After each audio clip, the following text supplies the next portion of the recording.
Jake Bequette, welcome to Battleground, man. It's great to have you. Great to be on. Thanks for having me. Big fan of the podcast. Looking forward to getting into this.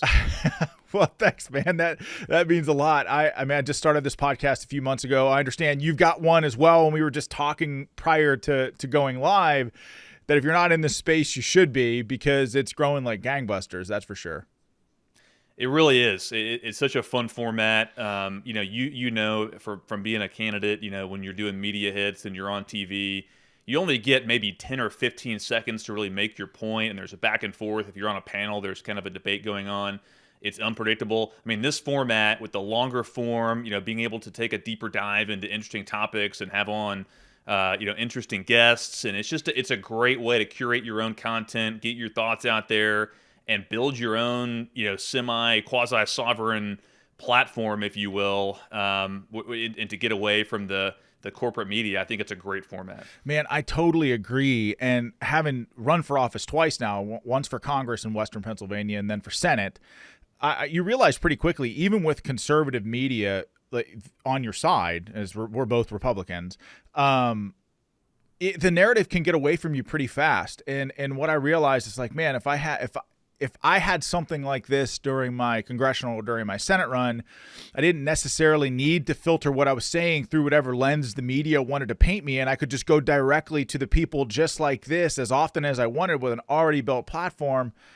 That's the future, Jake. And any candidate, frankly, thinking about running for any office should be doing something like this, just building up their brand in their area so that they can go directly to the people, Absolutely. I mean, I had a conversation along these lines with Anna Polina Luna before she was elected, with Matt Gaetz before he started his own podcast. I mean, you see a lot of members of Congress, Ted Cruz, who they've created their own podcast, their own format where they control the content, they control the message, and it's not like they're trying to censor anything, but it's just a way to get all of our ideas out there in a way that we can control, and we're not having to filter. Or not having what we're said filtered through a lens that is not our own, or through a prism or a worldview that we don't necessarily share. So I think that's really important. And as we were saying before, we went live. Like I think with the whole Tucker Carlson debacle over at Fox News, like I think what's going to happen is that's only going to accelerate a growing trend, which is conservative consumers of conservative content are going to be migrating to these digital platforms, streaming platforms, podcasts. Very few people that I know who are around our age and even older are really watching these legacy cable channels. I mean, there's still a lot of people who watch the news, but I think it's gonna decline over time. There's gonna be more people who are looking for an alternative, and it's just an exciting space to be in. It is, man. So I want to talk about you for a little bit. I mean, just so viewers and listeners understand, Jake, you are a Division I football player, Arkansas Razorback, 2012 Cotton Bowl MVP, right? Also drafted by the Patriots, played for the Patriots, have a Super Bowl ring with the Patriots, and then ran for Senate in Arkansas in the 2022 cycle, which is an entirely different journey. If you've not done it, it's just something that you have to do to fully understand, but you do. So Jake, give me a sense of what your childhood was like. And I forgot the most important part of your bio, for God's sake. You were in the Army. So after you were a professional football player, you left the NFL, and then you enlisted and became an enlisted soldier, and then went to officer candidate school, and then a young officer for the 101st Airborne. So obviously you went to airborne school, Ranger school, went to Iraq. You got to give me a sense of what your childhood was like to have that kind of a bio. At what, you were born in 89. So what, man, you're like 34 years old. Yeah, how the hell? I'm older than you. So I'm like 8 years older than you. I'm 41. How have you done so much in your life, man? You're only 34. Well, I appreciate that. It's been a great journey thus far, and hopefully we're still in the early chapters. But yeah, I was raised in a sports family, in a football family. A lot of people outside the state don't know, but I'm a third generation Arkansas Razorback football player. My grandpa played for the Hogs back in the 1950s. That was before they had face masks. And he had the smile to prove it. I mean, he didn't have any teeth left by the time he was in his 60s or 70s. And then his son, both of his sons, one of whom is my dad, and my uncle Chris, Jay and Chris, they both played for the University of Arkansas back in the late 70s and early 80s. And then, I guess I joined the family business. I really dedicated myself to athletics at a young age. I was very blessed to be raised in a home that valued hard work. And, my dad came to me when I was around 12 or 13 years old. And, he was like, hey, son, playtime is over. It's time to go to work. And, since I'm a generous father, I'm going to give you a choice. You can get out into the economy. You can work a job. You can bag groceries, or you can dedicate yourself to a skill like joining the band or playing an instrument or doing something like that. Or you can dedicate yourself to sports. You like sports, and I was into sports, and that was really not a hard decision for me. But I really was able to treat sports like I was a professional. Around the age of 12 or 13. I mean, I was 12, 14, 16-hour days, of course with school in there, but, really I was totally focused on achieving the goal of following in my grandpa and dad's footsteps and getting a Division I scholarship and playing for the Hogs. Got the helmet behind me over my shoulder there. And, I was really blessed to have that opportunity to play, in the SEC. We're very proud of our college football down here in the South, Sean. Pro sports are a bigger thing up in the North and Northeast. I know Pennsylvania, with Penn State. I mean, y'all care about college sports as well. I'm just saying in general, we really care about our football down here in the SEC, and it was a lot of fun to play. With some good teams and a great conference, and to then have the opportunity to play professionally. So, Jake, you said you were 12 or 13 when you really said you were able to focus on 12, 13-hour days, 14-hour days, dedicating yourself to being a football player. I mean, and doing well in school. Where did you get the presence of mind to do that as a 12-year-old? Because I feel like I didn't have that level of focus at all. not even close. Yeah, I mean, it came straight from my dad and my grandfather, his father. I mean, they really, I had some physical gifts, but I was never by any means the most talented guy around. But what I did have was some native ability and some intelligence and a work ethic, and really I tried to leverage those to the best of my ability. And just a typical day when I was like in high school, I mean, I would get up at 5:30. I would go to the gym. At our school, we would do, there was a special group of guys who were kind of doing some extra work to train. We would do that in the morning before school, go to school. I would, utilize study hall time, lunchtime to get all my homework and, studying for tests the next day out of the way. Would then go to, either football practice, basketball practice, or off season, in the weight room after school was over. And then when I got done with that, whether it was, football or basketball practice, I would then go home. We had a little shed in our backyard that we converted into kind of a mini weight room. We called it the dungeon. And I would get another weight workout in, and, would finish up around 7:30, have dinner, and then go to sleep around 9:30 and get up and do it again the next day. Like that was the level of dedication, that I had to have to achieve my goals. And, really I try to carry that mentality with me. And I did that in college and the pros and in the military and on the political campaign trail as well. Jake, that's amazing. I mean, I've always thought that, I was an athlete. I mean, I was never played Division I sports or anything, but I wrestled, played baseball, played ice hockey, all throughout high school. But again, that level of dedication is unbelievable. I mean, and you're no slouch, man. I was reading your stat line for the draft. Like, you're 6'5", 275, running a 4.7 40. You're a freaking beast, man. That's ridiculous. So yeah, obviously all that hard work paid off. Yeah, I mean, something my grandpa told me when I was a kid always stuck with me. He always said, if you're only doing what everyone else is doing around you, you're only improving at the same rate that they are. So really, relatively, you're not improving at all. You're kind of going along with the flow. You're not really separating yourself. So, whatever domain that you apply that to, I think it's really, it might sound simple, but it really rings true. That, if you want to separate yourself, if you want to strive for true excellence in whatever field that you're in, you gotta be willing to do what no one else around you is willing to do, and that's not always easy. People talk about it, but the proof is in the results, and that's that's something that I try to carry with me, that those lessons, in whatever endeavor I was pursuing. So you've dedicated yourself to playing football. You say you're a junior, senior, and you're applying for colleges, and you're waiting to see if you've been accepted, or maybe you're going to some like recruiting meetings. And I'm sure did you go to any other recruiting meetings other than just for the Razorbacks?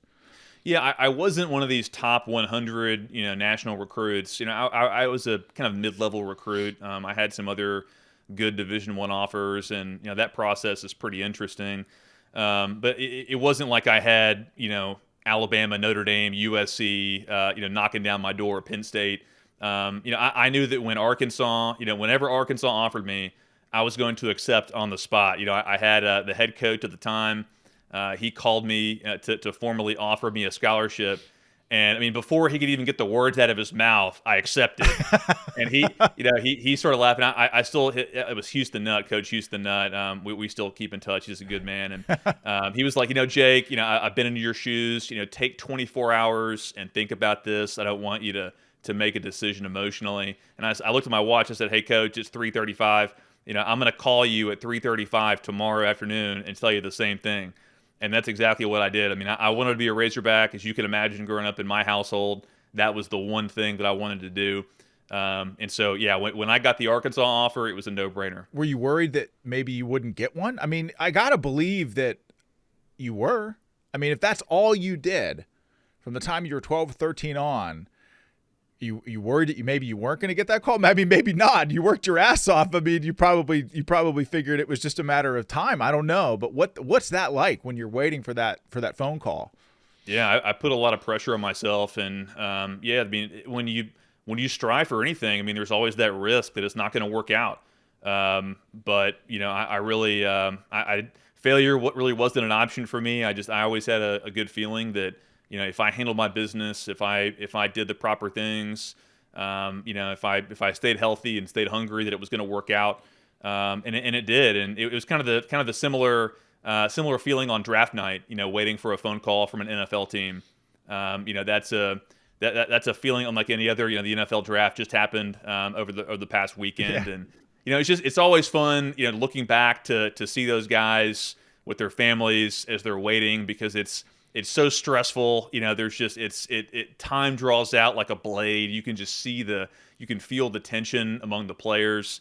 But really, when you get that call, whenever it is, there really is no feeling like that, because I mean, not only do you're in for a pretty good paycheck, but that like everything, all your hard work, from the time you were a kid to that moment, it's meant something. There's been a bit of a payoff, and it feels good to have a team want you like that. That they care enough about you to write your name on that draft card and put their name next to your name. And it's just it's a great feeling, and it's fun for me every year to see those guys achieve their lifelong dream. Man, I want to ask you about the draft, so put a pin in that. I've got some questions about what that's like, but I don't want to skip over 4 years of your life as a Razorback. You got to tell me what it was like. So you get the letter, you're going there. You're a freshman. What is going through your mind when you're walking on to a Division I football team? A really great SEC team, right? You're a freshman now, going on to that team. What are you thinking about? Well, I mean, I think every freshman, I always tell people the biggest, they ask me, hey, what's the biggest jump? Is it from high school to college or college to pro? The biggest jump by far is high school to college, because, when you're, in high school, if you're a D1 recruit, you're not only the best player on your team, you're probably the best player you've ever seen, in any game, in any, season throughout your high school career, most likely. When you go to college, everyone on your team is that guy. Wow. And it's a super ultra competitive environment. I remember my first year, I was on the defensive scout team, and my freshman year at Arkansas, in the same backfield on our football team, we had Darren McFadden, Doak Walker winner. We had Felix Jones, another first-round draft pick, and Peyton Hillis, who was later on the cover of Madden, a great running back in the NFL. Those were our three running backs on the same college football team. Wow. And I remember like rushing the edge, and just kind of, thinking that I was a big tough guy. And Darren McFadden came in there, and on just a simple pass block, he hit me so hard, I went flying like a frisbee through the air. And that was just everyone's kind of got their welcome to the SEC moment, and that really was it for me. When I was flying through the air, I kind of thought to myself, man, like these guys are pretty good. And but really it was a good experience for me because I had to rededicate myself, I had to recalibrate my goals and double my efforts to achieve the goals that I had, which were to become a starter and become a good college player because the guys were so good. And we can get into it if you want, but like I came into Arkansas kind of at an interesting time. The coach who recruited me, Houston Nutt, he got fired after my freshman season. And I think that ultimately worked to my benefit because the new staff came in, cleaned house. He really wanted to change the culture of the program. And that really worked out for me because, I was a hard-nosed guy. The harder, the tougher the environment really played to my strengths. And I was able to kind of work my way into the roster, into the rotation, and play a lot my first couple of years when I probably didn't deserve it. But we weren't very good, and but it was fun to be a part of a process, part of a team that started off really bad. I mean, we were horrible my first couple of years, but we grew together, we developed, we bought in to the system that Coach Petrino instilled in us.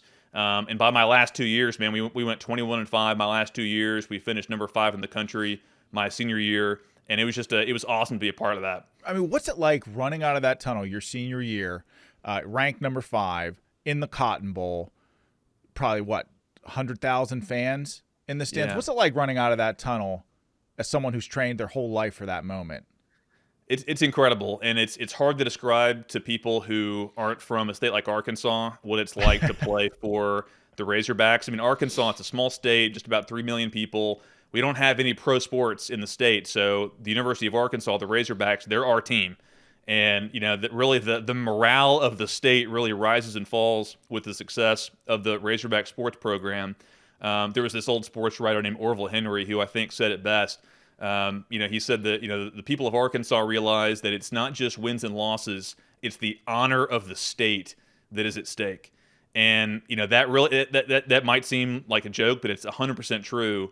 If you're from Arkansas or if you're from kind of an SEC school, Penn State might be like that for Pennsylvania, but it's really special here. And so, yeah, to be a part of a good Arkansas Razorback football team is it's incredible. You don't want to live in the past or, be the chairman and CEO of the Can't Let It Go club. But, you do, I have pride in looking back at those teams. And, I was a team captain twice, and, we had a great group of guys, and just to see our development and our bonding and just how we pushed ourselves, did the hard things. We had these, during the off seasons, I started this tradition where we'd go out there on Saturdays into the weight room. We called it Saturday Gun Club, and we would go in there and just have the music blaring. Some guys just really getting after it in there, just like totally sua sponte. I mean, no coaches there, no one supervising. It was just something we did. We actually got in trouble because some of our more redneck teammates, they actually brought guns to the Saturday Gun Club workout one time. That's that's part of being in Arkansas, which is kind of great. But yeah, it's that was the mentality we had, that we weren't going to be stopped. We weren't going to be outworked. We weren't going to be outplanned. We weren't going to be out hustled. And it's just great to see the rewards of that. So that's leadership, man. Clearly, team captain the last, you said 2 years? 2 years. Obviously, building that team was something that was immensely important to you. It's something that obviously you're proud of as well. And I think, you're going in that weight room and building a sense of collective identity. That camaraderie had to pay off dividends on the field. What were some of the things that you were focused on in terms of principles that you wanted to instill in the players on that team, especially freshmen, sophomores coming up? It's a great question, and we certainly found out in our first couple of seasons, and I got to give Coach Petrino a lot of credit for doing this. I mean, he was intentionally trying to run some of the bad apples out of our program. He knew that with some people it was going to be addition by subtraction.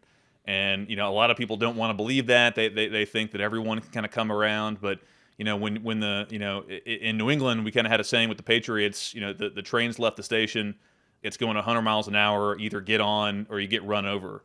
And I think that's the kind of mentality you have to have in any successful organization, because you're really only as strong as your weakest link. And if you let people who aren't fully bought in, if you allow them to drag everyone down, then you're not going to be as sharp. You're not going to be as elite as you possibly could. So we weren't afraid to crack a few eggs, to achieve our goals, and to make sure everyone who was on the team was pulling in the same direction. And so it wasn't just me. I mean, we had some other great leaders and some great coaches. But really everyone bought into that mentality, and I still talk about it with my former teammates. I mean, that's really that's the kind of culture that you want to replicate. Whether you're in a football team or in a infantry platoon, or on a campaign, or in office, or running a business. Wherever you are, like culture matters, and leadership matters. And I like to watch this clip from time to time of Michael Jordan. It was during that The Last Dance series on Netflix, and there's this episode where he talks about leadership, and he talks about his former teammates and him were both talking about hey, Jordan, he wasn't a nice guy, and he wasn't everyone's buddy, and Jordan, he even got emotional kind of talking about it. He was like, that's leadership has a price. And creating a championship culture, creating a winning culture, creating a winning country, if we want to extrapolate it, to America, that has a price. You're not going to be able to be to coddle everyone. You're not going to have the luxury of just saying that whatever you want to do is okay. You do you over here, I'm going to do me over here, but it's all going to work out in the end. That's not how it works. And in any successful organization, I think that culture is present. I totally agree. And I don't know if you've had this experience, but I know for me, being on championship teams is something that has been extraordinarily rare in my life. And every championship team that I've been on, and that goes for like even business organizations, or like in an infantry platoon, I mean, any team that's elite, there's something there. There's a feeling that exists in the hearts and minds of the people that are on the team that just sets you apart, and it's difficult to put your finger on it at the time. But I look back on those moments, and one of the things that I feel like I was real blessed after being in the infantry and being a platoon leader in combat was that it gave me a sense of really what made up a truly great team, and the ability to identify it. And it sounds like, you're talking about thinking back on being the team captain your junior and your senior year as a Razorback. I mean, it sounds like you had a similar experience there. And I mean, obviously, you go from to put it simply, like a team that perhaps wasn't so good to a team that had 5 losses in 2 years, right? Is that what you said? 5 losses. Right. I mean, that's amazing. I mean, in a 4-year time period, you were able to turn it around that much is truly extraordinary, man. Yeah, and I agree with everything you said, and really the results speak for themselves, and you really can't do it without that kind of culture. I mean, just to skip ahead to the New England experience, we call it the Patriot way. And I noticed this. It still shocks me to think about it, but we had other NFL veteran players who would come in to the program through trades or free agency.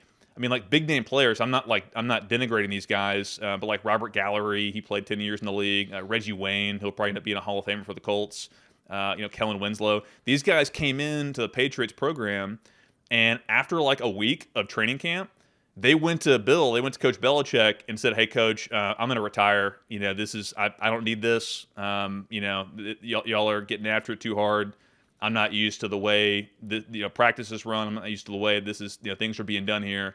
So I'm just going to go ahead and retire." Well, like that's the level of intensity that the Patriots organization. That's the level they were at, and that was set by Belichick. That was set by Brady. And really, it was a great preparation for me to go from, what I experienced at the University of Arkansas, to a team that was built similarly in terms of culture, being the Patriots. So let's talk about that for a second, Jake. So you're a senior. Is there some sense that you're going to get drafted, or like the coach is saying to you when you're a senior, you're like, "Hey kid, like you really got a shot here." Do those conversations happen? Yeah, I mean, as I mentioned earlier, I've always had goals. I've always been a goal setter. I've had a goal sheet since the day I was, 12 years old. That's I'm telling you, man, that's crazy. I've got five kids of my own. I've got two girls that are both 12, and they are motivated. Don't get me wrong, but I don't think they have a goal sheet saying that they want to be a professional athlete yet. And I don't want to shortchange them. I could be totally wrong because I got two highly motivated 12-year-old girls, but still. Yeah. I mean, and it's not just, my dad, he always had it broken down into categories, athletic, academic, and then personal, spiritual. In different time frames, 3 months, 6 months, a year, and 3 years. So it's not just athletic, but I mean, like I first got the idea that I had the chance to play professionally my junior year of college. I kind of had to recalibrate my goals. Like my goal was always just to kind of play at Arkansas and be a good player. And, I made all conference my junior year, and I started getting some attention from, the university brought in like some sports agents to talk to us, to talk to the guys who might have an opportunity to play professionally. And I was like, wow, like, you think I had a chance to play in the pros? And they're like, yeah, man, like, you're 6'5" and you can run and you've got production. And so, that was it kind of clicked for me. Okay. Like, I can play at the next level. And yeah, I mean, I knew that, the draft process is pretty interesting. You go to I played in the Senior Bowl, which is an all-star game, for college grads. Then I went to the NFL Combine in Indianapolis, which I'm sure a lot of guys who follow football know what that is, where you work out and do all the drills. And then from the intervening time between that and the draft, NFL teams can work you out individually. So I only a few teams sent scouts to Arkansas to work me out, and one was the Patriots, and I knew they really liked me. And my agent. The way the draft is structured, obviously, there's the first round. I knew I wasn't going to be a first-round pick. Then there's the second night, which is rounds 2 and 3. And he was like, hey, probably not going to be round 2, but, towards the end of the third, he was like, look out for the Patriots. And I'll never forget, I was sitting there. I was at home with my parents and my grandparents, my brothers. And, we were just kind of hanging out, keeping it loose. We didn't want to, think about it too much. But we had the draft kind of on in the background that I noticed out of the corner of my eye. With pick 89 in the third round, it was the New Orleans Saints. And then right after that, pick 90 was the New England Patriots. And when it said the Patriots are now on the clock, my phone rang, and it was an unknown phone number. And I was like, man, I bet that's them. And yeah, that was it was Coach Belichick and Mr. Kraft, the owner of the team. And it was just an amazing feeling. Oh man, I was gonna ask you, what are you doing?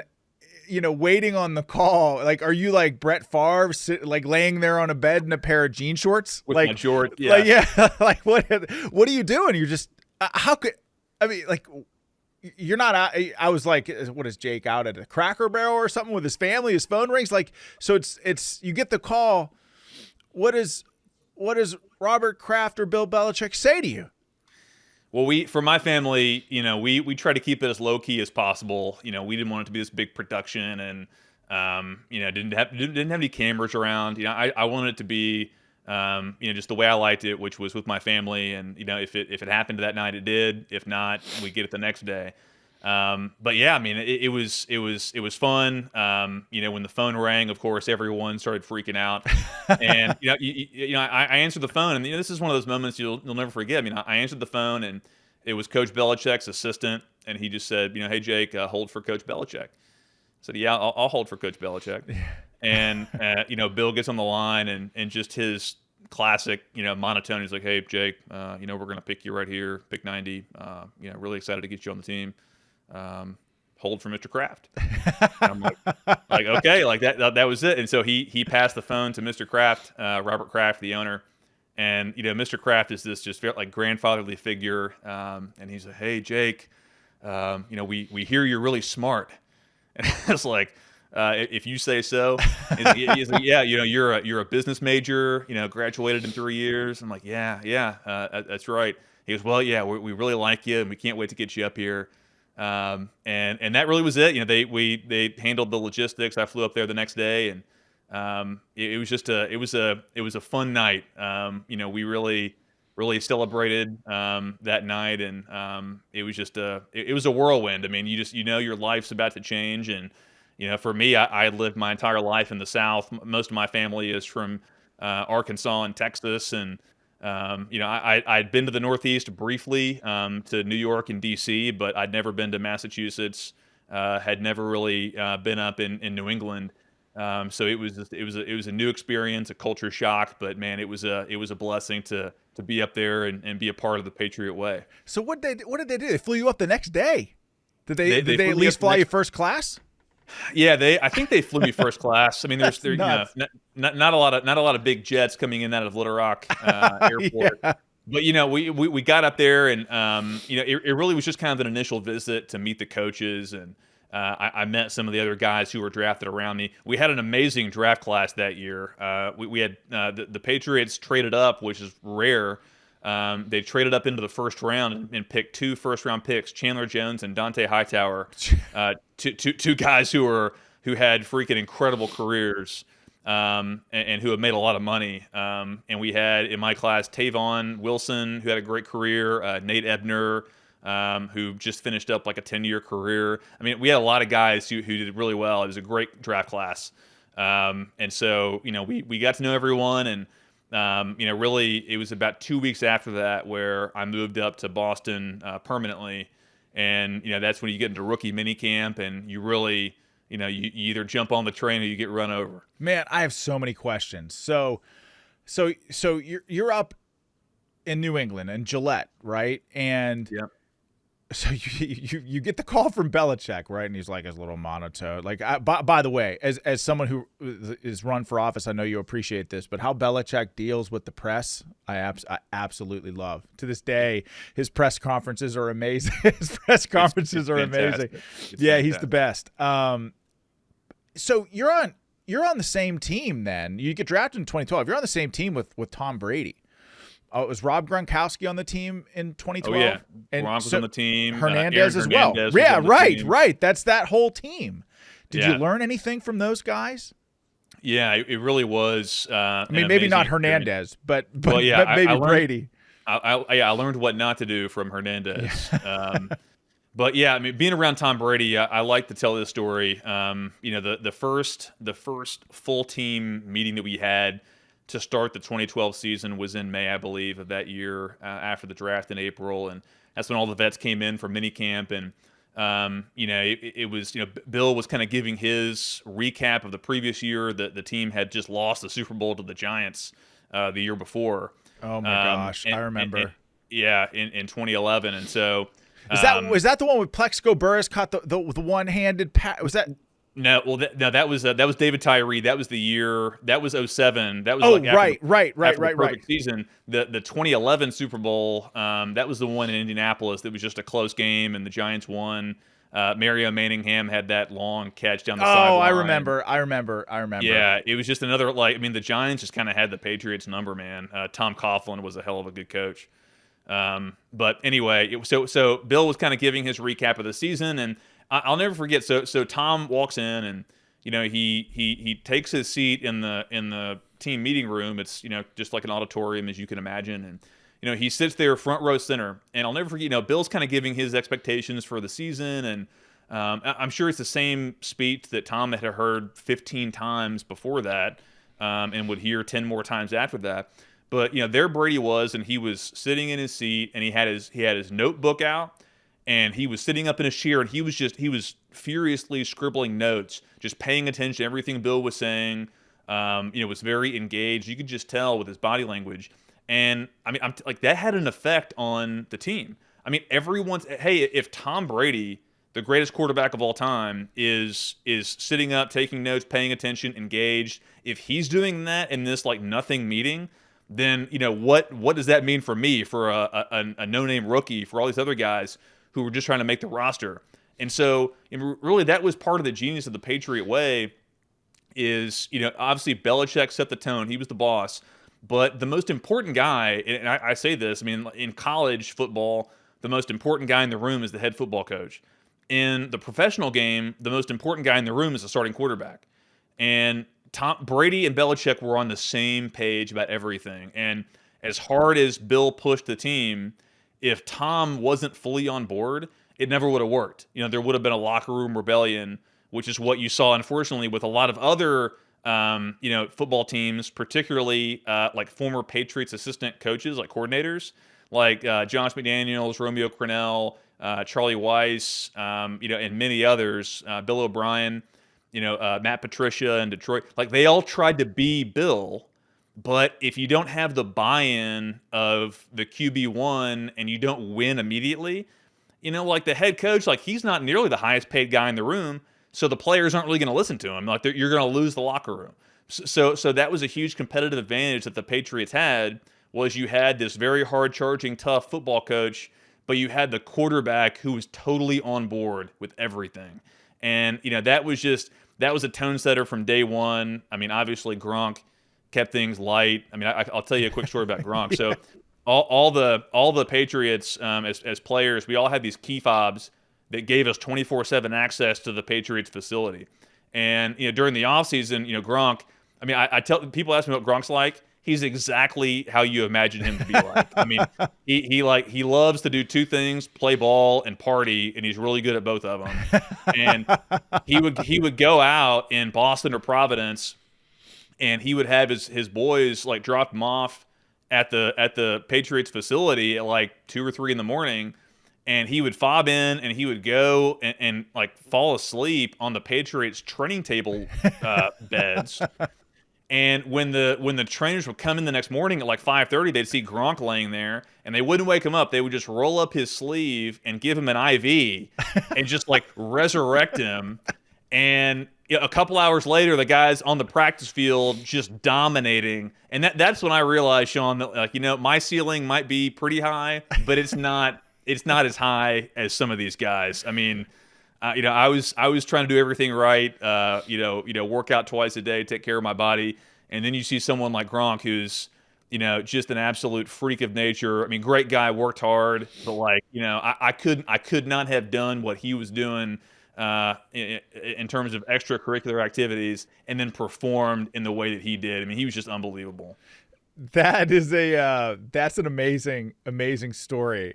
I mean, obviously, you've been in the infantry too. I mean, we've had guys popping IVs in themselves after a hard night of drinking or partying or whatever, but obviously they're not playing NFL football.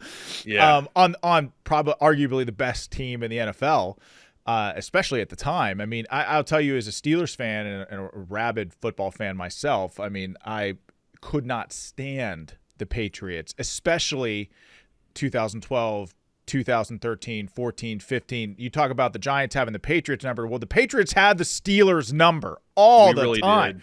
All the time, man. All the time. And the Steelers back then, I mean, had Ben Roethlisberger as our QB1. Had a hell of a team. Yeah. And I just thought Tom Brady was the Darth Vader of football, is basically what I always used to say. And what's funny is my wife is like a huge Patriots fan.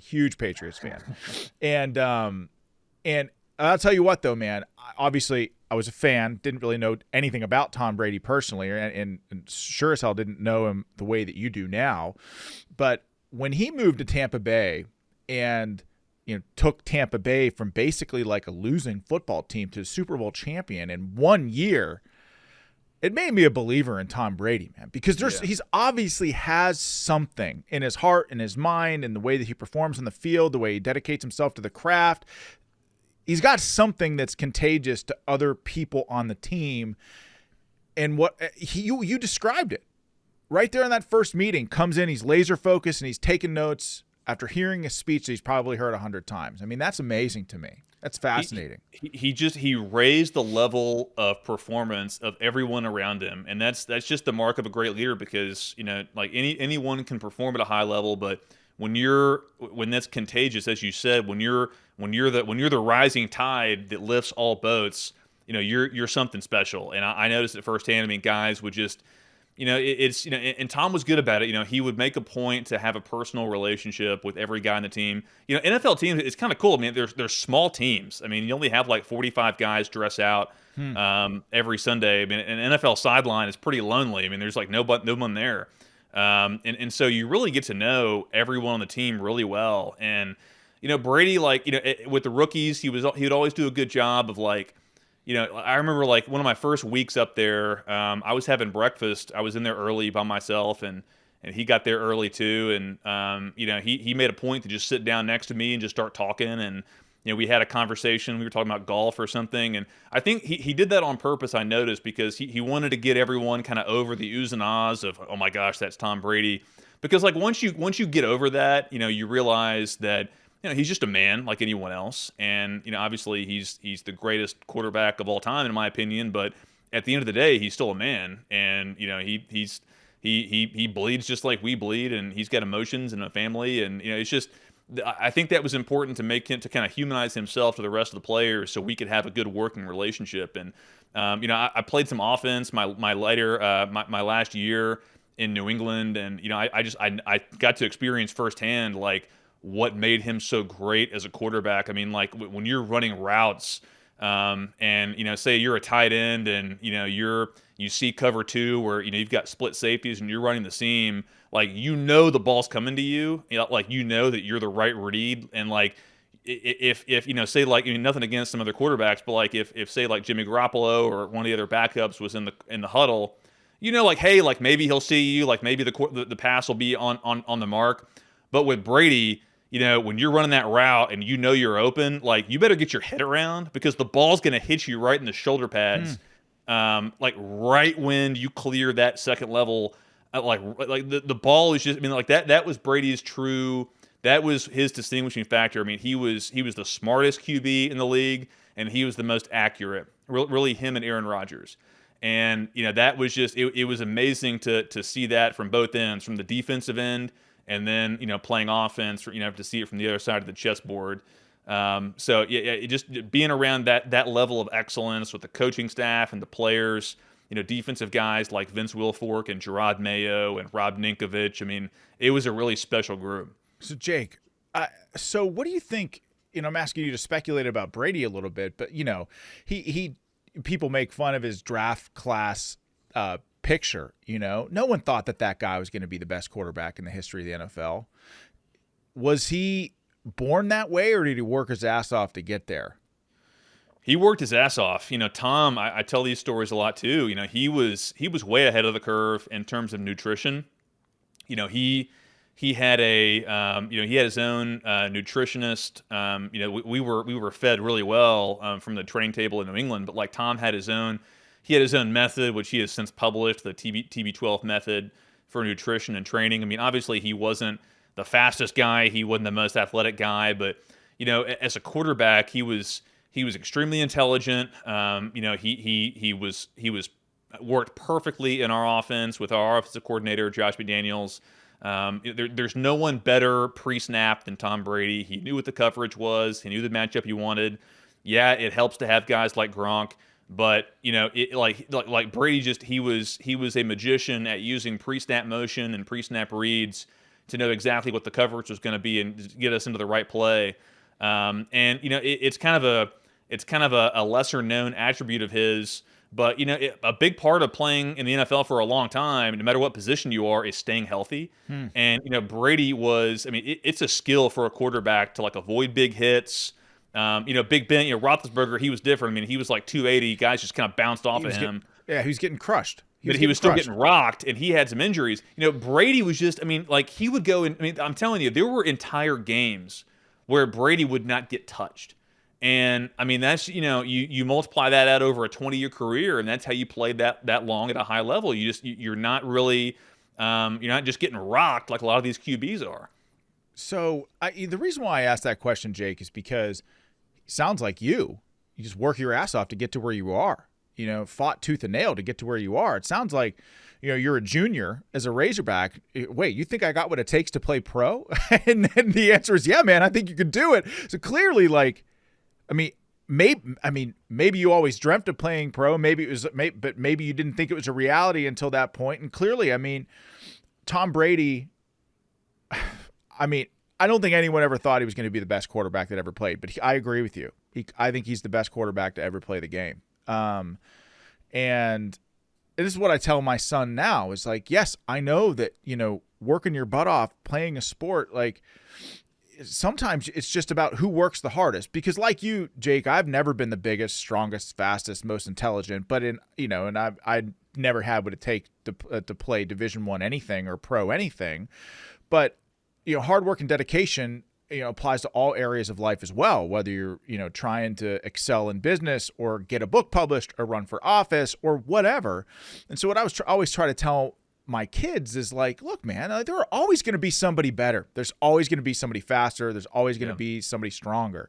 But what sets you apart is what you do with it, what your work ethic is, what's your attitude like. And it sounds like both you and Brady, two NFL players on the Patriots, had a similar attitude.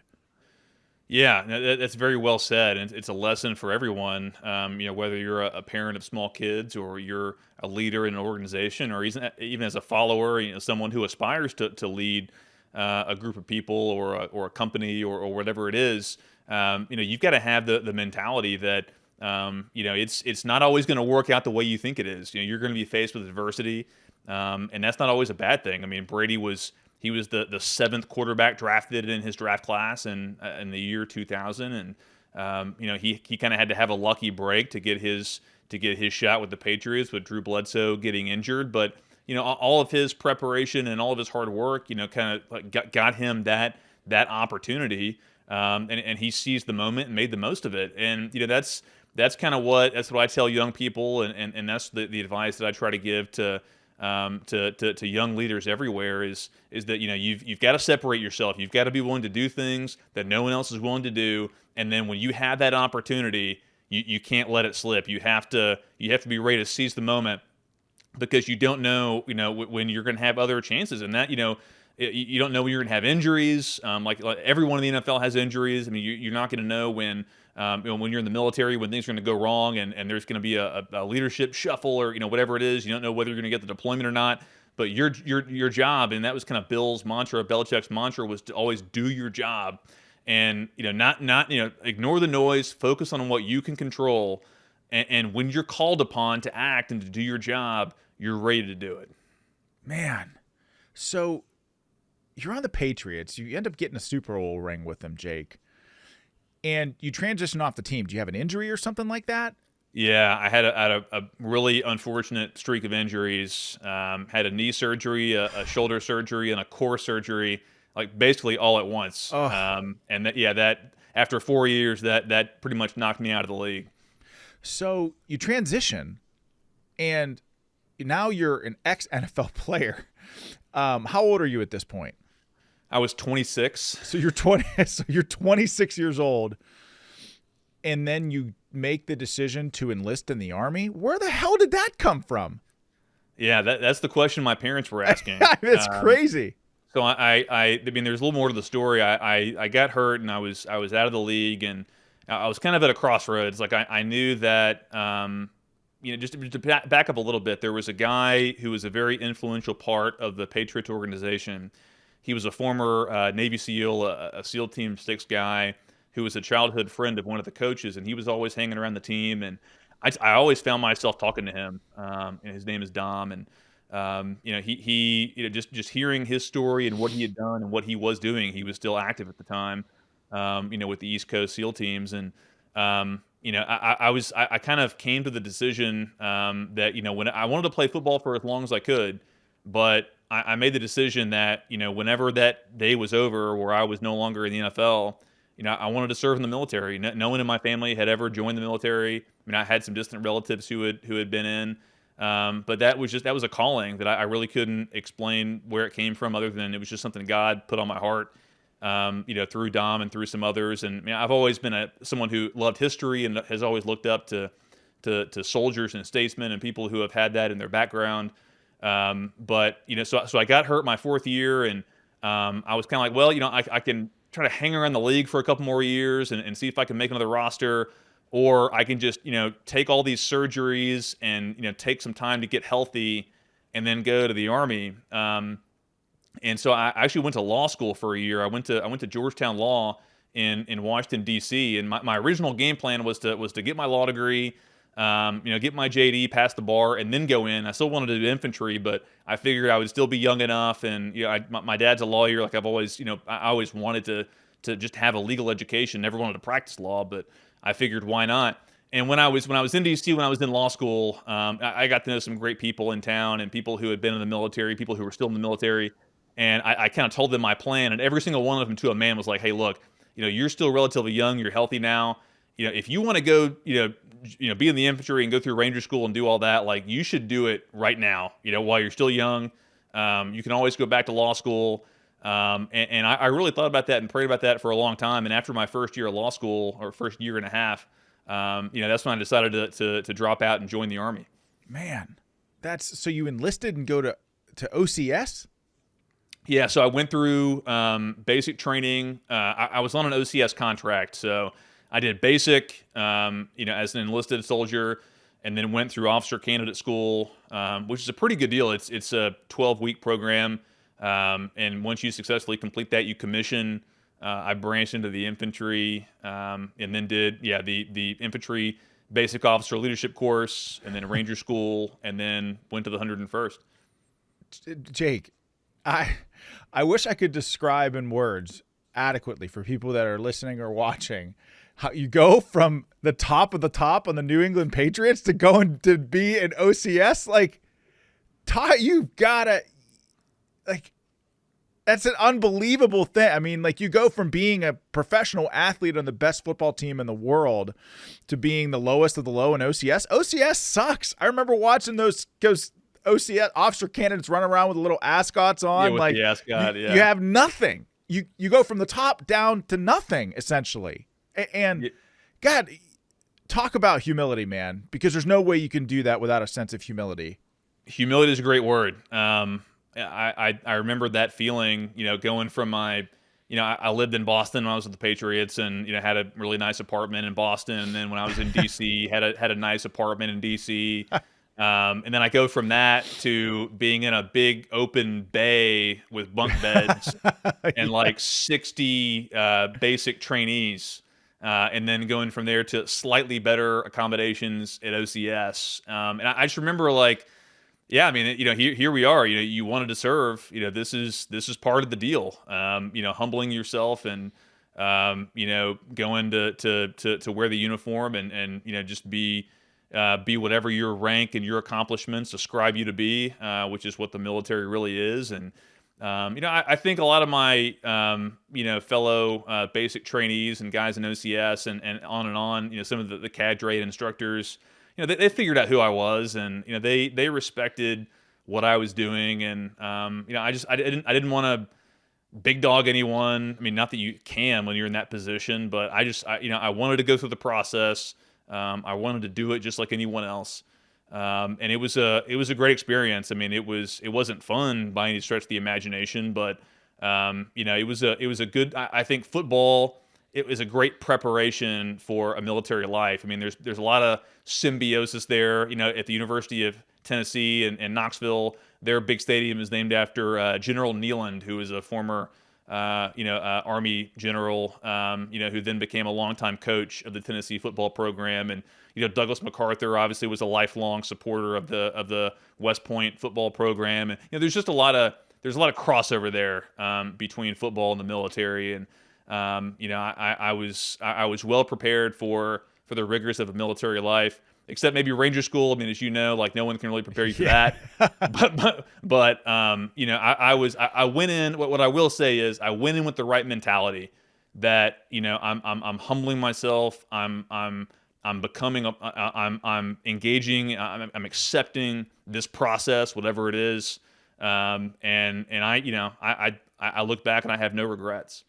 people often ask me, like young soldiers prior to going to Ranger School, like, what's the secret? And I'm like, just don't quit. It really is just that simple. I mean, there are going to be a million times where your mind is like, screw this. Like, you don't actually have to go back to your unit with a Ranger tab. I'm sure they'll just give you a platoon anyway. Your mind plays crazy tricks on you in that way. But yeah, just to hear the mindset that you went into Ranger School with is really, man, that's spot on. Just accept the process for what it is. Know that it's going to suck. But just commit yourself to not quitting, right? Yeah. I did after I got done with Ranger School, I wrote up this like Ranger School guide that I gave to a few people. And I did a podcast on what Ranger School is like. And it's exactly what you said. I mean, Ranger School sucks. You just got to accept that simple fact that, hey, this is, however long you're here, it's just going to suck. You're not going to die. It's not going to be, it's going to end one day. But if you have the right mentality that, hey, like when I cross over this threshold here and start standing on the rocks, at 4th RTB, wherever it is, like I'm not leaving this place unless I'm dead or have a tab. Yeah, exactly. And that's really, like if you go into it with that mentality, you're probably going to do all right. And I've got a buddy in Texas.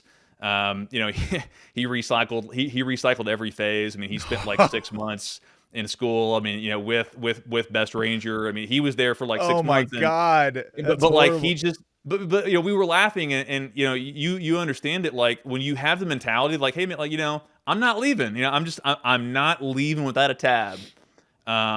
It's not fun to be there for 6 months, but like you're not going to leave until you graduate. It's so true. I mean, and for, again, just so people understand, like the Best Ranger competition, I can't quite remember, was it happened in April or something? It's in April. Yeah. It So happened. so I was class 5. I started Ranger School in February. I think it was class 405. I graduated class 505. I can't quite remember, one of those two. Yeah. But yeah, I recycled my first phase. I recycled into Darby. So I wasn't a day one recycle. So I got to do the patrols over, but I knew that if I failed that next go around, I'd be stuck in limbo while Best Ranger was going on for like 3 weeks, where you're just doing nothing but painting rocks black and gold and like raking leaves in the wood, doing every shit detail that there is around Fort Benning. Moving Brutal. Sandbags from here to there. Yeah. And so I went into Ranger School. I was 6'1", 225 pounds, running 6-minute miles. I left that school 160 pounds. Yeah. I mean, it's brutal. It's brutal. Yeah. I went in like 242 and came out right at 200. My mom cried when she saw me at Victory Pond. I tried to warn her. I was like, "Hey, I don't look very good right now." You don't. See, you don't. I mean, it's crazy. It's crazy. But that was. I mean, I'll put that experience up with anything else. I mean, just that sense of accomplishment and just knowing that. Getting your tab doesn't make you some kind of a super soldier, but at least your soldiers in your platoon know, hey, like this guy at the bare minimum, like he did something that was really challenging. He had what it took to get through that process. He's got some leadership ability, he's got some skills, he's got some toughness, and that's really that's what that meant. And I was very proud to do that, as I'm sure you were too. I mean, yeah. And you're right. It doesn't make you a super soldier, but it just gives you a sense like, hey, I did it. I committed myself to this. It sucked real bad, but I did it. And then I ended up going to my unit. I was up at the 10th Mountain Division, but you go to 101st Airborne, you take an infantry platoon. Like, I don't want to keep you for too long, Jake, because I only said it would be like about an hour, but what the hell? You go from NFL athlete to bottom of the bottom as a basic trainee, and then OCS, and then you're just Ranger. You're a Ranger candidate. And then you go to being a platoon leader again. What leadership lessons did you learn as a Division I college athlete and then professional athlete on the Patriots? And then Patriot Way, did that make its way into your infantry platoon in any way?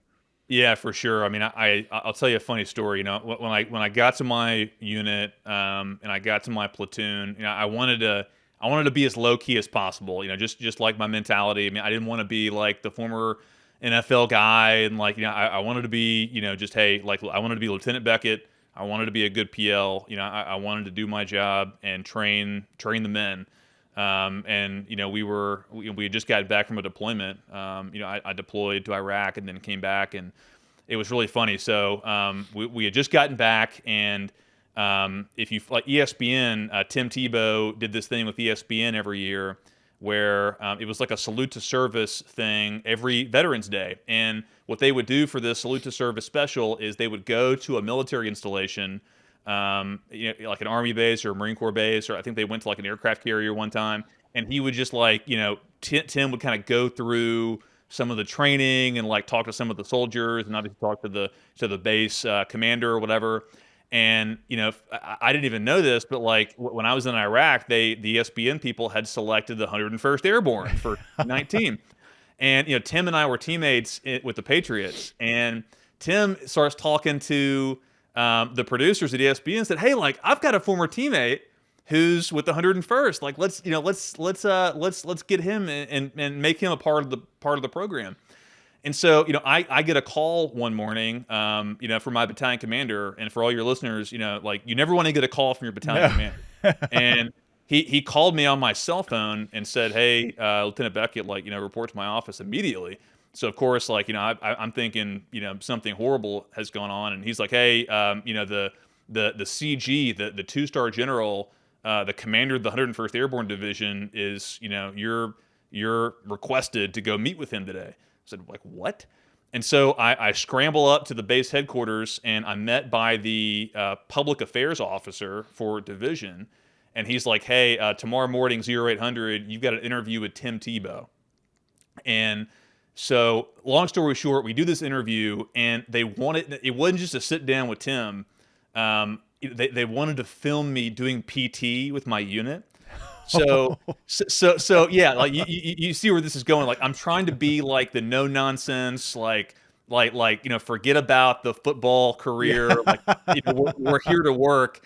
And like my first week doing PT with the unit, I've got an ESPN camera crew following me, doing sprint intervals with my platoon, right there at Fort Campbell. So. My whole, mission to be like under the radar was what kind of went up in flames. But, I did I had some good lessons from the Patriots, and I kind of taught my platoon the Patriot way. The 4 rules of the team. Belichick had this sign on the door. When you come here, do your job, work hard, be attentive, put the team first. And, those were the 4 lessons I gave to my platoon. I mean, those are good lessons for anyone. I mean, absolutely. Do your job, work hard, be attentive, put the team first, put the platoon first. And, that was my direction to my squad leaders. That's how they train their fire teams. It's again, you kind of, I learned some lessons from the University of Arkansas. Sometimes you gotta scramble some eggs. You gotta get people, bad apples out of your organization to make sure everything's going in the right direction. But again, it was the football life was a good preparation for leading a rifle platoon, and I had a really great experience. Man, that's unbelievable, Jake. I mean, I had a lot of fellow platoon leaders who were with me who ended up commanding in the 101st Airborne, probably around the time that you were there. Yeah. When I was a captain. I think I was an executive officer. I was a senior captain, something like that. We had Villanueva who came into my unit, and we remember thinking like some of the senior captains in my battalion were like, "How the hell is this guy going to fit in a Humvee?" They must have thought the same damn thing about you. How are you not getting shot up? How do you fit in an up armored? Yeah, for real. I mean, it's the military did not have me in mind when they. And plus you got all the gear on, man. You got your IBA on. You've got. I mean, how do you even make that work? You're in the light infantry, so but you're mounted all the time. Yeah, it was miserable. I mean, the UH-60s, obviously those seats are tiny, and you've got the Humvees, the gun trucks were awful, but it is what it is. I mean, if Villanueva could do it, I think he was like 6'8", is like 6'8". I'm only about 6'5", so it was doable, but it wasn't very pleasant. You probably had private. Hey, if we end up getting ambushed, hide behind the LT. Exactly. I'll be the bullet catcher, So you go from being a light infantry platoon there. So how do you train? You get out after 4 years or what? Yeah, I got out after my initial contract. It was just under 4 years. I was at that inflection point where I really had a good initial run. I mean, I got the schools that I wanted. I got to deploy, which was pretty rare, during my time. And I had a good training cycle at home station, and really what really motivated me to get out was the events of 2020. I mean, just everything that was happening in the country. I really felt called to get involved at the political level, and nothing against anyone who decided to stay in. And I've still got some very good friends who went to the captain's career course, or went to Ranger Regiment, or I've got a guy who just made it through selection, and I mean like really great friends of mine. But I felt my calling was in the political arena. I agree with you. I mean, obviously that process. I mean, I got out in 2010, didn't run for office until 2020, but 2020 was a strange year. And I'll tell you this, like the Democrats absolutely, and we'll get into I mean, I don't want to drag this out too long for you, but I definitely want to talk about your Senate run, because you were an incredible candidate. I mean, one of the things that I realized very early on when I was running is that politics, campaigning, meeting the people, it's the best thing in the world. I loved that part of it, but so much of it is like, 7th, 8th grade, middle school bullshit, like where you're getting attacked on things. It's like, wait, I've been a public figure for 10 years and now you're attacking me on this? Like, what are we in junior high, Yeah. And I know that you had to have had similar experiences, but to hear you say that 2020 was sort of an inflection point for you, it doesn't surprise me, because it was, I mean, God, it wasn't that long ago, Jake, but that was a very, very, very strange year, and things I feel like have just gotten progressively worse since then. No, I truly believe, and not to be overly dramatic, but I think 2020 was a turning point year for our country. In a lot of ways, the social contract was broken irreparably. I mean, even in red states, in places like Arkansas, we had casinos and strip clubs and liquor stores were open, but churches and schools and businesses were closed. And that that's the kind of thing the people want to just kind of forgive and forget. You got people like Fauci out there who are saying, oh, we just got to let bygones be bygones. Like, no, we haven't even addressed, like we haven't even begun to address what happened. And that's a subject for a different podcast probably. But that's what really motivated me to get involved, is because clearly our political leaders are failing. They were, especially on the GOP side, in my opinion, in these deep red areas, they were totally unequipped to meet the moment. I mean, for a lot of recent American history, unfortunately, we have outsourced political leadership in our republic to people who are just not equipped for bold and courageous leadership. They're just kind of middle managers. And, that's fine when things are on the glide path and, we're the last industrial power standing after the destruction of World War II.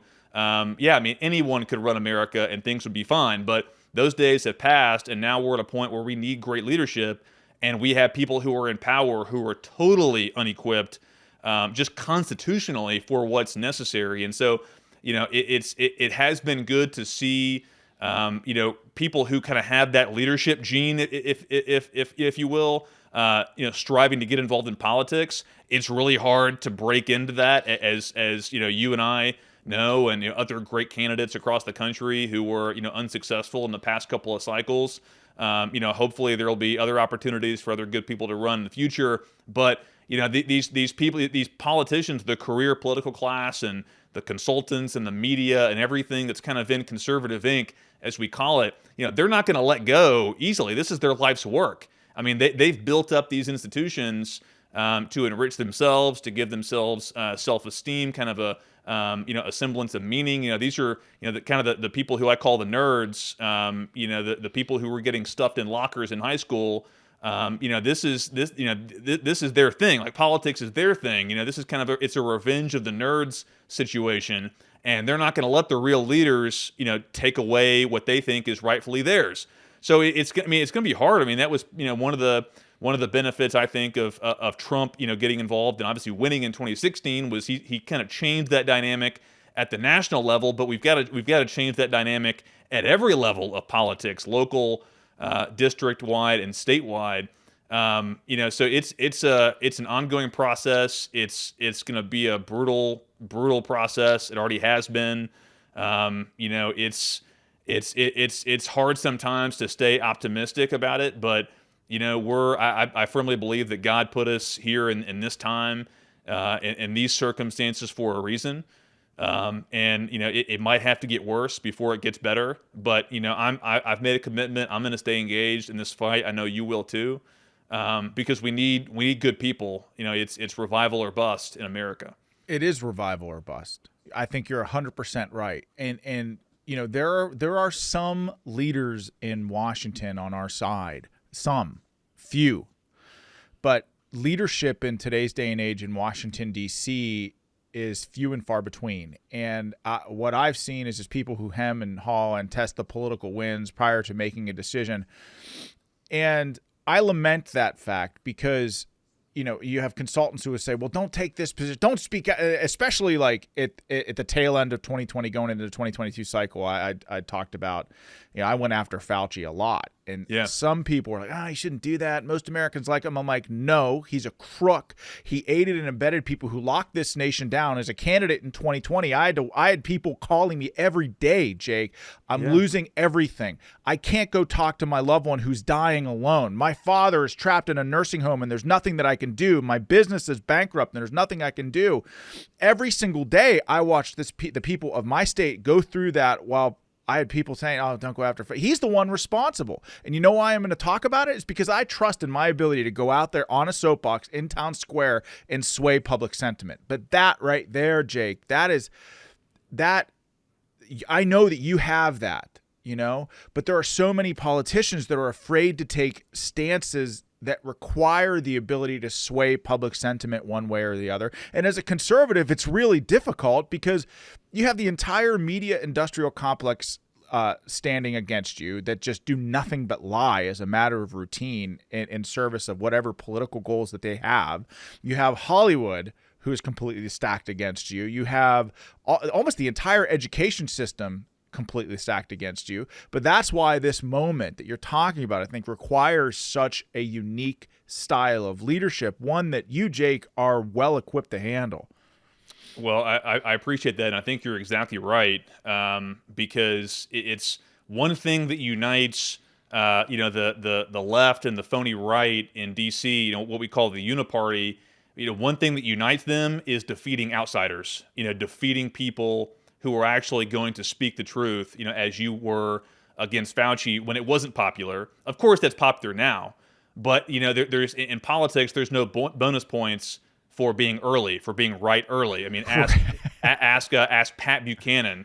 Pat Buchanan, I mean, if you haven't read any of Pat Buchanan's works, your listeners, go read some of his stuff. I mean, he ran for president in 1992 basically on the platform of everything that you're hearing today. And just because he was right 25, 30 years ago, doesn't mean, it doesn't make a hill of beans of a difference. It's being right early doesn't matter at all. Actually, it makes you a villain. Actually, it makes both sides of the political aisle unite against you because you're bad for business. And that's what we're fighting against. And I kind of use this metaphor to talk about, kind of a football metaphor again, like, it was kind of funny when if you notice after NFL games, if you're watching, like after the clock has run out, you'll see both teams kind of going onto the field to kind of slap hands and like take pictures. And, we used to get like some hate mail and stuff on social media from like fans who would be very upset to like see like the Patriots players like, kind of joking around after a game with like the Jets players because the fans are like, wait a minute, like I hate the Jets. Why are you so chummy with them? Well, that's how that's how DC is. There's this fake fight, red team versus blue team, and at the end of the day, at the end of the game, they're taking pictures on the field.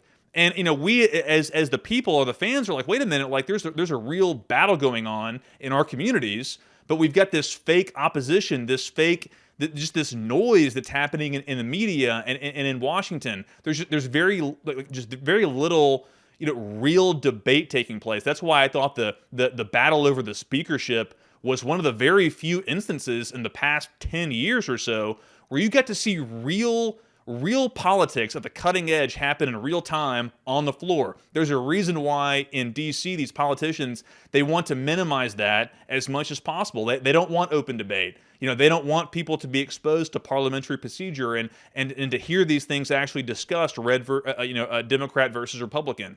So I say all that to say this is that we've got to find a way as real leaders, as outsiders, we got to find a way to cut through that noise. I think these types of platforms, these podcasts are going to be a way to do it, to reach people where they are without going through the filter of people who are their interests are aligned with the status quo. That's what a lot of folks don't understand about a lot of conservative media is that their bottom line is predicated upon sustaining this system, sustaining the uniparty, sustaining the fake fight. Politics for the sake of politics for the sake of who wins the election. Like, if we don't win on policy, then these elections don't really matter at all. Like it's about moving the needle. That's why I ran, because it's a huge problem in these red states. Where you've got a lot of these politicians who are just, they're worse in my opinion than Democrats because they're kind of controlled opposition, and they because they're in safe red states and safe red districts, they're never going to lose to a Democrat, so they can basically just act like Democrats. So it's a battle that is really just beginning. We've got to step back and realize that the left, the victories they're seeing right now are the result of a 75 to 100 year process of conquering American institutions.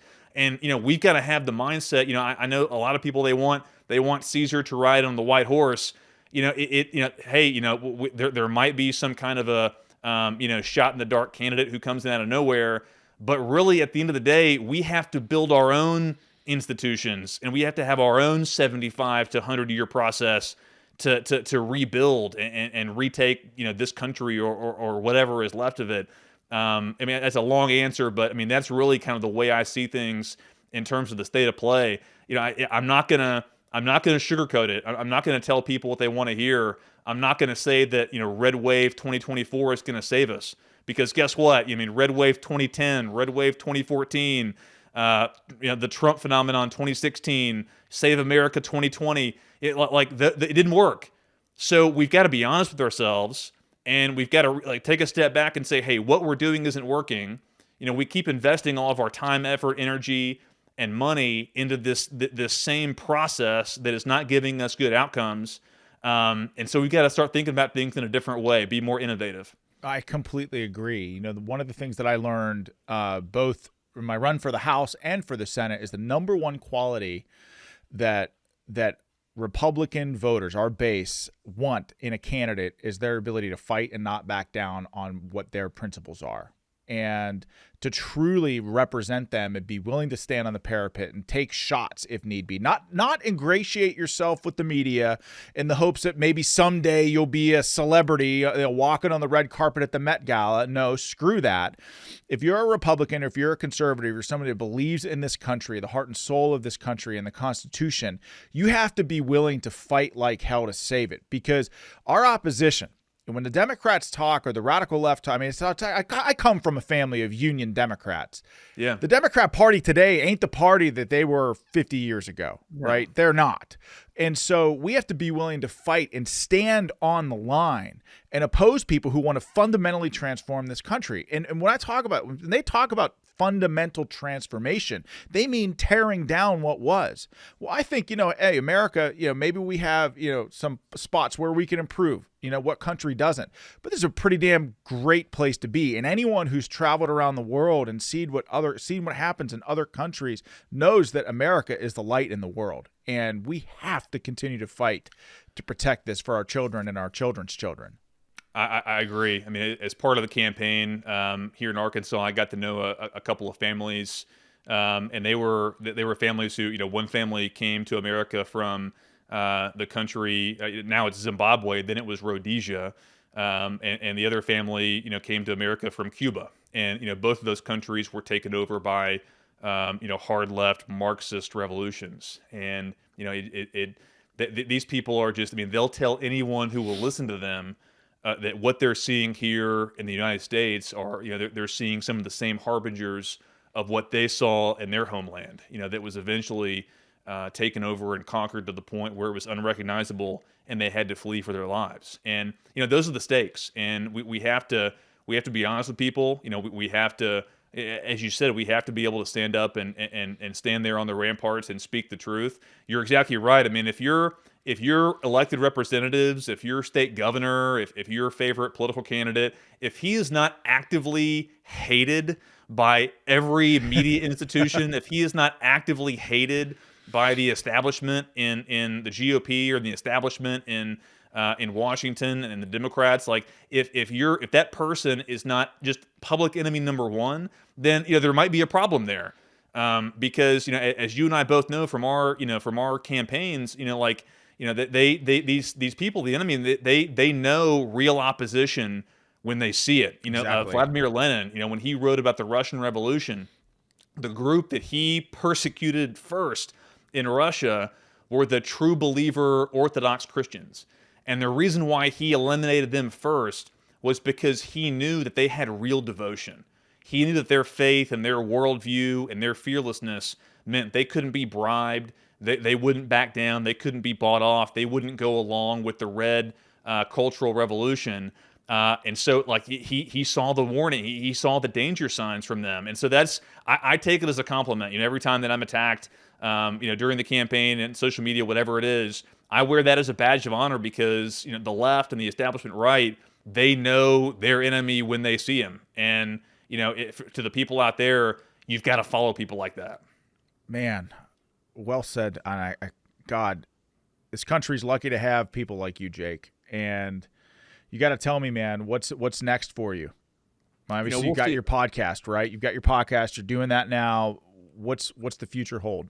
Yeah, I'm still here in Arkansas. I love the state of Arkansas. This is my home. I'm still engaged in the fight. The podcast has been great. I'm still doing a lot of media. I'm in the private sector here in Arkansas. But I do want to stay in the fight politically. Whether however that manifests itself in the future, we'll see. But the campaign was a great experience. We were unsuccessful, but as you said, there really is nothing like going around and meeting people where they are and hearing their concerns. People who show up to political events. They really care, and we need more people who are motivated to do that. And I see that in churches. I see that in the community. As if there is a silver lining to the defeats we've had as a movement, it's that people are more engaged, that they see things going in the wrong direction. So hopefully I'll have a role to play, in the fight to come, because there are fights to come. Yeah, I totally agree. And I hope you're not counting out running for political office, whether it's for a House district or a statewide race. I don't know what that looks like. Obviously, I have to assess the battlefield, and I know that's a long, lengthy process sometimes. But I will just say this. You were in a multi-person primary against a Senate incumbent, and you did pretty damn well. I don't know, what the future holds if you get somebody one-on-one. It could be an entirely different battlefield, Jake, and this country needs you. So stay in the fight, my friend. You as well, John. Jake, I hope we can do this again, man. This was awesome, and I'm sorry that I kept you longer than I intended to. But there's so many questions that I still have to ask you. But where can people find you now? So follow my podcast, The Jake Bequette Show. We're on YouTube, Twitter, Spotify, Apple Podcasts. I'm really excited. Just last thing, I'm really excited about the changes on Twitter. I'm starting to post my podcast in full feature length on Twitter. I really think that this is going to be a platform where, those of us on the right are going to be, if not uncensored, the least censored. But anywhere you find podcasts, The Jake Bequette Show, I'm on Twitter at Jake Bequette 91. That's where I spend most of my time on social media. So The Jake Bequette Show and at Jake Bequette 91 is where you can follow me.